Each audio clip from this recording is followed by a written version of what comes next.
Alright, for today's industry insight, we're going to talk about the dangers of infinite game value. And this is a continuation from our talk on loot boxes and whether or not they could be considered gambling.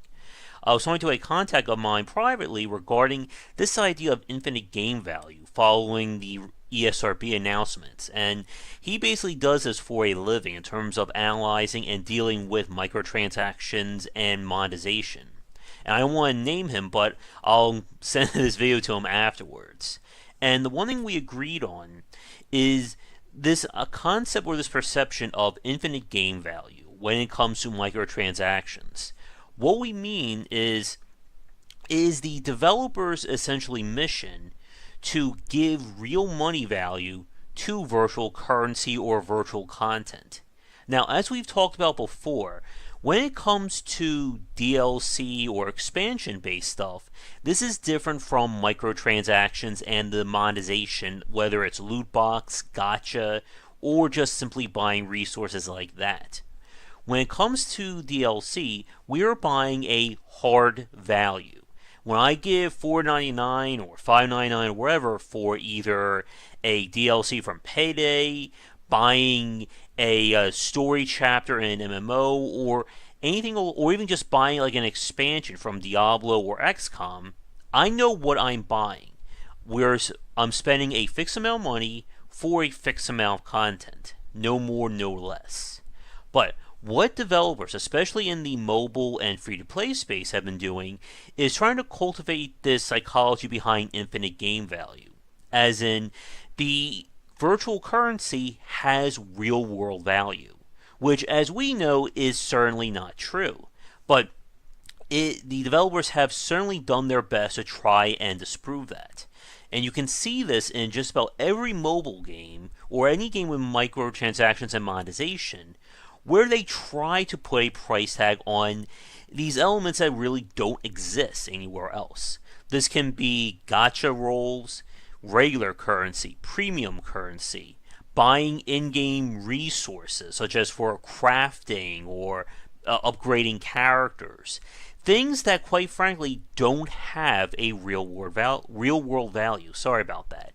But this sets a very dangerous precedent, and because it is a very effective way at trying to control the pricing. Again, if I'm buying a video game or I'm buying expansions that are hard content, there is a fixed value. There is an MSRP there that is corresponding to it. But when you're buying in-game microtransactions like this, there is no ceiling.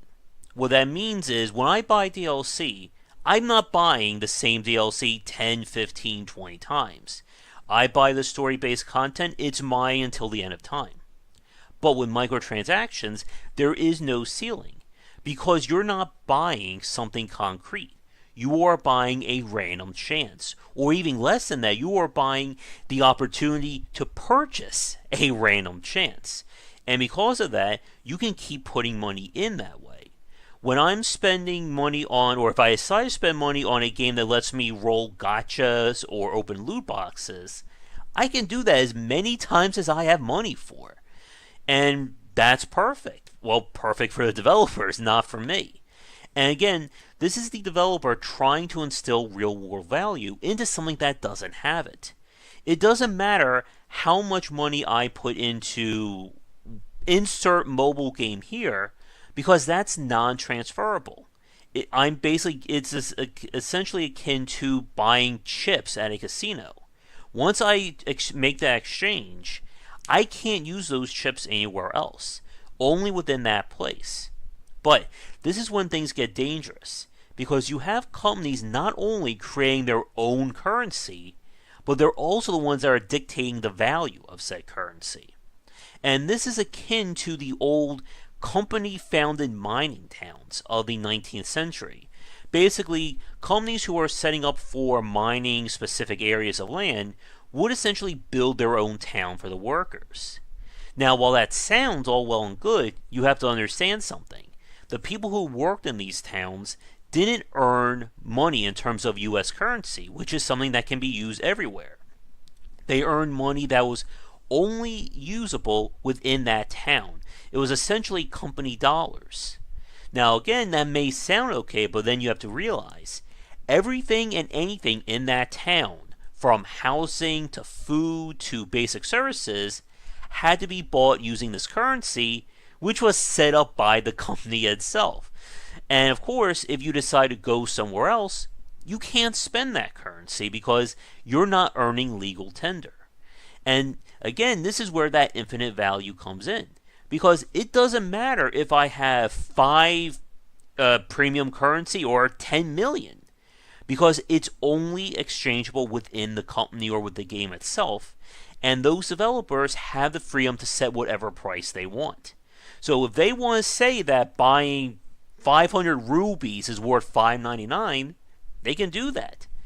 And you can't argue and no one can come down on them because they are dealing with things from within their own system.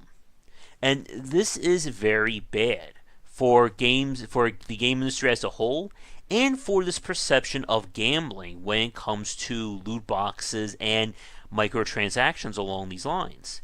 Because it's all designed to convince you that what you have has value or it has weight, but it doesn't.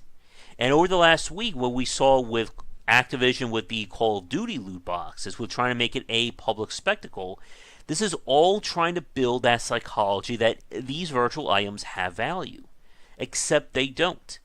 If Activision or PopCap or King or anyone like that decides one day to turn off these games, or let's say they're making a sequel and they don't want you spending money on the first game, all that value that has been sunk into it is gone. Because it's not legal tender. It's not transferable anywhere but in-game.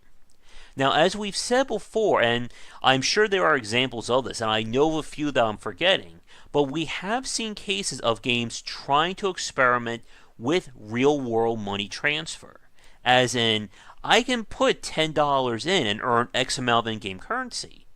But then, let's say I play well enough, I could take that currency and bring it out of the game and earn real money. We've seen this with cases like Second Life and I believe Eve as well. And there have also been a few smaller games as well. But the problem is, and this also goes way beyond the scope of this post or this video, is that this brings into the question the very tricky issue of transferring or exchanging money. Because again, if we're dealing with different countries, exchange rates have to be pulled in, you have to get government approval, and it can become very tricky. I remember when I spoke to the Second Life creators, or 2 of the members of that, in a podcast, I think it was 2 years ago, or maybe in, I think, early 2017, and they talked about how they had to do a lot of legal loopholes when you're dealing with transferring, U.S. currency to rubles, or francs, or euros, or you name it. And when your game allows money to be put in and taken out, that opens up a lot, especially when it comes to illegal elements. But again, that is beyond the scope of our post for today, but it is something to keep in mind. But to wrap up today's industry insight, as we've talked about many times over, especially last week, loot boxes and this pursuit of that infinite game value is very dangerous. Not only does it cheapen your game as a whole, but it can also play into those same psychological conditioning or conditions as gambling, and it's also tricking people into believing that this stuff has real world value. But again, when a company is not only essentially creating its own currency, but also creating the products and the pricing behind it, that is just rife for exploitation, and it's exploitation on the consumer. And it's not something that we really want to be encouraging.